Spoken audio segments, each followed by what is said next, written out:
Am I the asshole for not explicitly stating my punch is non-alcoholic?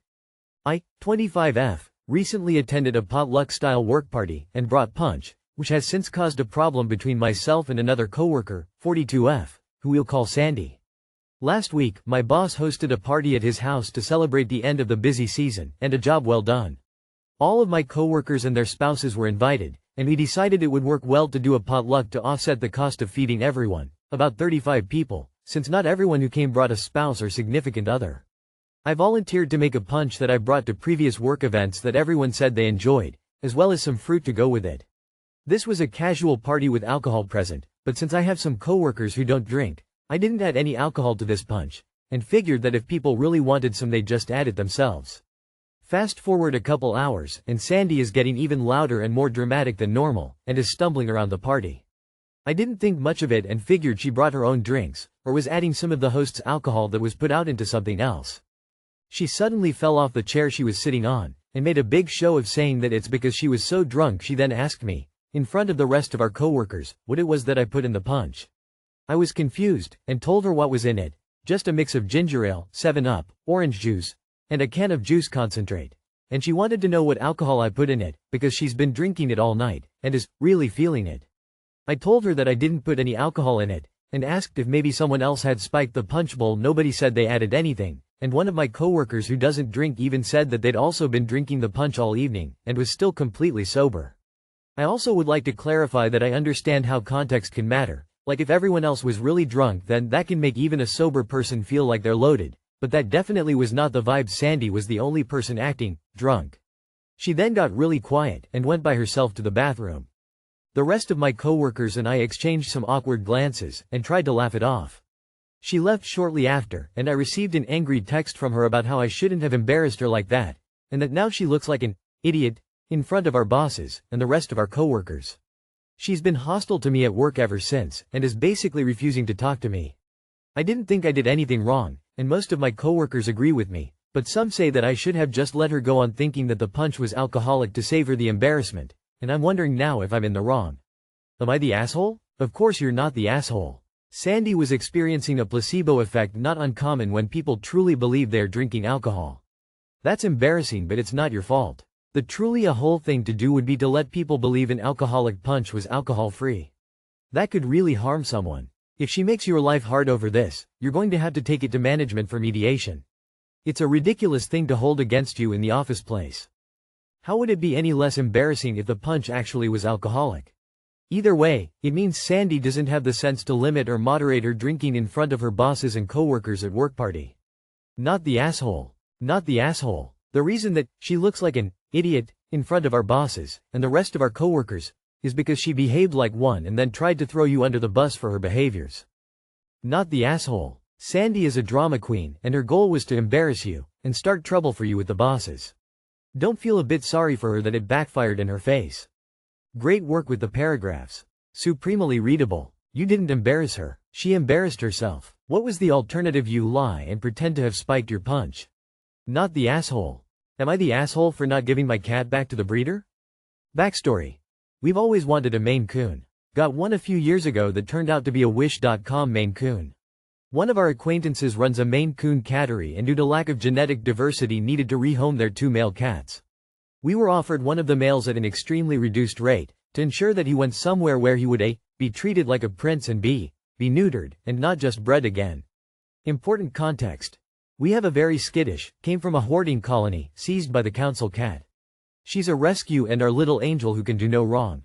She's also not fond of other cats but tolerates cat number 2 who's affectionately known as the Bitchcraft. We thanked them for thinking of us as suitable and asked if he could come on a few days trial to see how the cat's chemistry would be. 1. February. Turns out he's a total himbo and a very submissive cat, so while she isn't fond of him, she's also very quickly realized that he's not going to try and beat her. We accepted and thought that was that. Confirmed that we would like to keep him 8/9 of February and paid a symbolic amount for microchip transfer on the 10th.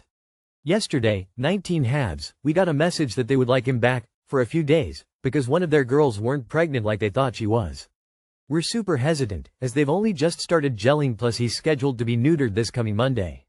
They then pushed on that they could pick him up in the morning and drop him off at night and that he'd get the job done. We again said that we're not comfortable with him leaving the house, and they asked if they could instead bring the female to our house to breed. Our girls are scheduled to be out of the house for a few hours this weekend, so we agreed, but now they're talking about taking him with them.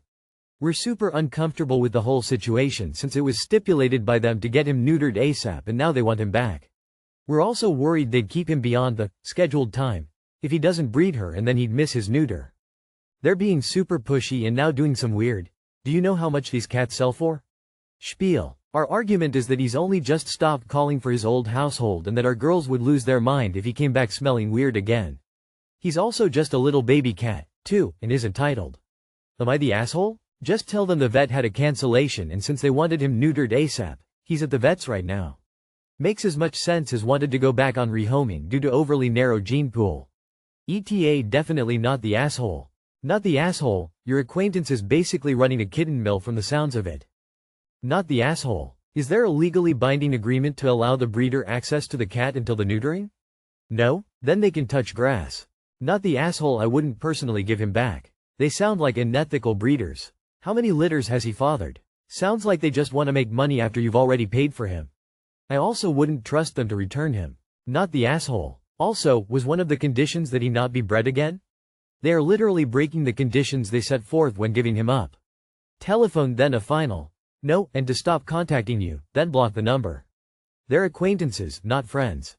You probably won't get him back, to be honest. Am I the asshole for not taking my Phil's last name after getting married? Hi all. I got married to my husband 1 year ago, and I am still wondering if I'm an AH. Before we got married, my husband and I talked and agreed that I could keep my current last name. It never occurred to me that I should tell anyone of our decision to not change my last name. At our wedding, the pastor announced us as Mr. John and Mrs. Jane, fake names for anonymity. No last name was announced. But I guess I did mention to my new sister-in-law that I was keeping my name. I'm not sure if she told my in-laws intentionally to cause conflict or if she actually didn't realize I hadn't told them. Anyways, once we got back from our honeymoon and finished moving into our new house, my husband's parents invited us over. What I thought was going to be a nice first visit as husband and wife quickly turned into a fight. My father-in-law said he had to have a serious conversation with me, and he began talking about how great and wonderful his last name is and how people will automatically respect me in his community just because I would have the same name as him. I calmly as I could, I was so upset at this point I could hardly talk, told him my reasons for not wanting to change my name. 1. It's complicated and expensive to change IDs and such. 2. My current last name is unique. I've never met another person outside of family with it. 3. My home business and degree were established under my current name. None of these reasons were good enough for him. He replied, well, other dill changed her name and she has the same degree as you, and then mother-in-law said it didn't cost her any money to change her name, but that was 40 years ago, things change. I said I don't feel that I further need to justify my decision to you since you're not listening or understanding my perspective. Now, father-in-law says I am insulting him by rejecting his name and all his friends are going to suspect something is wrong and that I am making a mistake and that no one will respect me. I am full on crying at this point and all I could do was stand and say I am going home.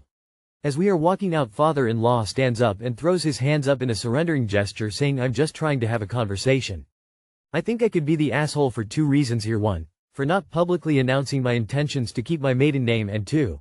For walking out mid-conversation with my new in-laws.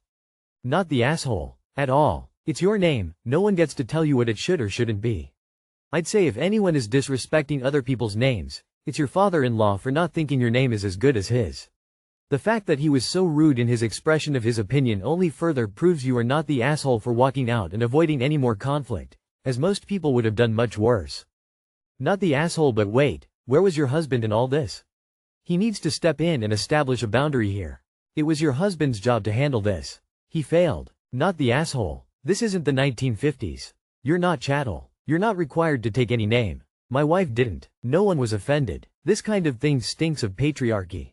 He needs to wind his neck in and be welcoming to his son's spouse. Where was your husband while you were being berated by his father for this dent in his enormous ego? Edit. I've just read your replies to others asking the same. You have a husband problem. He needs to deal with this. And your in-laws are not to be in your home until an apology has been accepted by you. Not the asshole, and father-in-law sounds very full of himself. Shame on your husband for not backing you up. Am I the asshole for not letting small children stay at my house? Myself, 34, and my spouse, 28, do not have children. Some of his friends do. Some of mine do as well though. Some of my friends have kids that are 13 plus and some of his friends' kids are 2-5 years. Where I might be the asshole is a few weeks ago one of his friends came over to hang out. My spouse didn't know he was coming with his wife and her children 2 and 3 years old. So they get here, we hang out and play the game, shoot the shit etc. His friend didn't want to drive home, so they assumed they could stay here. I said no, that I don't have kids and my home is not child-proof. Also, I have some expense stuff they could mess up if they aren't monitored, work computer, curio cabinet, etc. Not that they don't watch their kids, but what if they wake up before the parents? Now that is on me cause it's my house if they get hurt or break something. They left kinda mad and now I'm wondering if I'm the asshole for saying no to the couple and their kids staying the night. So they assumed they could stay here. That's bold, not the asshole. They made assumptions without actually asking you. My spouse didn't know he was coming with his wife and her children 2 and 3 years old. It may be that this was a miscommunication, but it also may be entitlement. Expecting to stay the night was pretty cheeky, too. You did the right thing, op. Either of the children could have woken up during the night, started roaming, and hurt themselves in a strange house. Another scary possibility if you live in a northern area is that a child wanting to go home might figure out your locks and leave the house. It's incredibly cold in many areas right now. Not the asshole. Not the asshole. The friend was incredibly presumptuous. First for arriving with extra people and second for assuming they could all stay over without a prearranged invitation. Who does that? Barring an absolute emergency, that's really rude and entitled. Not the asshole. You had a thought process that you went through to arrive at your decision and you rendered a decision that was for everyone's best interest. Don't second guess yourself. You made a valid decision and it should be respected because it is your home and what you say goes. It was very presumptive of them to assume they could stay without any prior discussion with you about it. If this had been a thing that happens frequently and you have given permission previously, maybe I could give them a little slack but, otherwise no. They will get over it and bonus, they won't try that again in the future. Who just assumes they can spend the night somewhere? Is it because he was drinking? Weird energy. I would never just be like, oh it's late now I am sleeping here hope you don't mind. I wouldn't assume I could stay at a friend's house overnight by myself, let alone with spouse or spouse plus kids. Maybe that's a common thing for them, and they've never been told no. But it's totally reasonable to saying no to anyone staying the night at your home, regardless of their age or your relationship. Not the asshole.